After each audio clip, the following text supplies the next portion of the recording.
Good morning, everyone. How you doing today? Michael Zuber, author of One Rental at a Time. And I don't normally do a second live stream on Saturday, but you know what? I have had this content ready for several days now, and I just wanted to get it out there in the world. And I wanted to talk about build for rent. I want to talk about this growing trend, and I want to get your feedback. I want to understand what you think of this build for rent trend. First off, if you don't know what the build for rent trend is, this is something that has really picked up steam the last 12 to 18 months. It is where a builder secures land, and over the course of 12, 18, 2 years, whatever it is, builds a collection of homes, usually over 100, could be as large as 400 I have seen. And what they do is they do not sell them to owners. What they do instead is they stick renters in. So what you have is you have an entire community of renters. There was an example in the Wall Street Journal about a community in Houston, Texas that was talked about, 122 homes, if memory serves. So again, over the course of 2 years, brand new homes are built. They are then not sold to owner occs. They are actually become tenant occupied. Then what happens, because the builder is not in the business of being landlords, what they do is they take that entire collection, that entire community, and they sell it to Wall Street, insurance companies, hedge funds, whatever it is, deep pocket investors, wealthy investors, who are essentially chasing yield. A community, yes, may include 122 or 400 homes, but they are essentially apartments. They are managed and run like apartments because there are no owners in there. So there is no question this build for rent is real. There is no question this build for rent, I think, grows. But I want to know what you think of it. Because as I've done my research on it, and again, this was sparked by conversations with John Burns Real Estate Consulting. This, we call that, I think it was Investor Mania is the title of that video. And I've done some research. So these communities that are being built aren't like owner occupied homes because they are purpose built as rentals. So what does that mean? Well, the average new home that's being built for owner occupied is 4 bedrooms, 2.5 baths. This is nationally, right? So there's obviously regional differences. And it's about 1,800 square feet. Not a great rental in most states. These entire communities that are built for rent are 1 or 2 bedroom homes. That's interesting.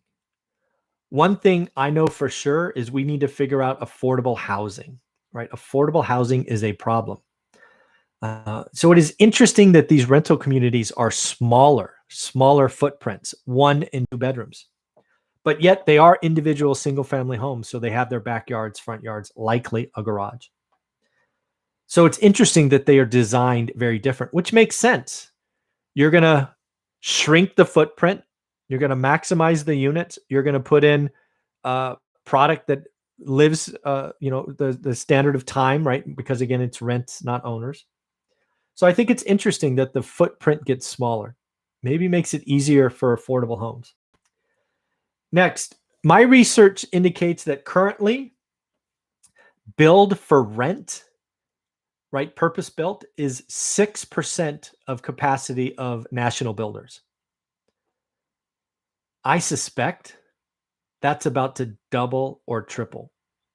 If the Wall Street Journal is accurate and builders can make 50% more money selling rental communities, why wouldn't more builders do that? So I believe right now builders, again, if you take all the building capacity, 6% is going to be for build for rent.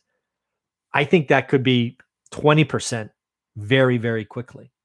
And obviously, if that happens, less new homes built for owner occs, because again, the capacity is the capacity. So I think that could get to 20% by 2024, especially if margins really are that juicy and builders can make 50% more money. In addition to that, there is real money coming here. There is $40 billion already allocated for build for rent. There is expected, and that's up from 18 billion, right? It was 18 billion, now 40. So again, more money is chasing this.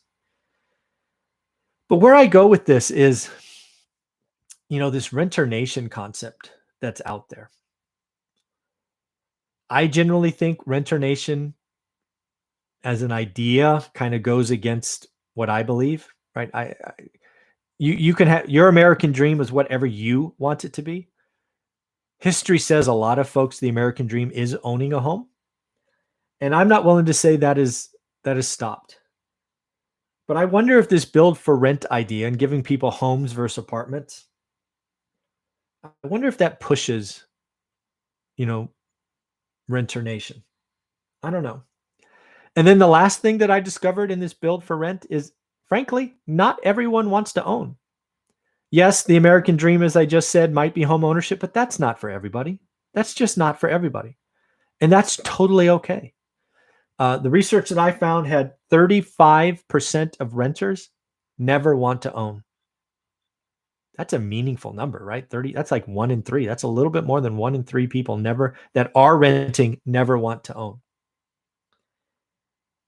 So for me, I think this build for rent model is about to explode. I think it is. They're going to, on average, build smaller footprint, which will help with housing quantities, which could temper rents. Right, rents went up like 12% or something across the many cities. Crazy. So maybe more affordable 1-bedroom and 2-bedroom, 1-bath homes would help rents stop racing higher. Maybe. But yeah, I don't know. What do you think? Do you think this build for rent model is a good idea? Do you think maybe it should be outlawed and no builders should do it? I don't know. Maybe. Let me know what you think about build for rent. I think it's now a proven business model that offers higher margin, and I'm not sure why builders wouldn't do it more. Right now it's 6%. I think it could be 20% very, very quickly. And then again, let's not forget the Fed. The Fed deserves a lot of the credit or blame for this. They have made yield chasing a national sport. Why is the stock market racing higher? It's because cash is trash, right? There's no earnings. It's the K-shaped recovery that we used to talk about is real. So again, one of the reasons why I think this build for rent is going to grow is because people need yield. And I think building communities of 1 and 2-bedroom homes is a pretty good way to produce yield in this environment. So let me know what you think. I'd love to hear your comments. And of course, have a wonderful weekend. Don't forget tomorrow's Father's Day. I almost forgot.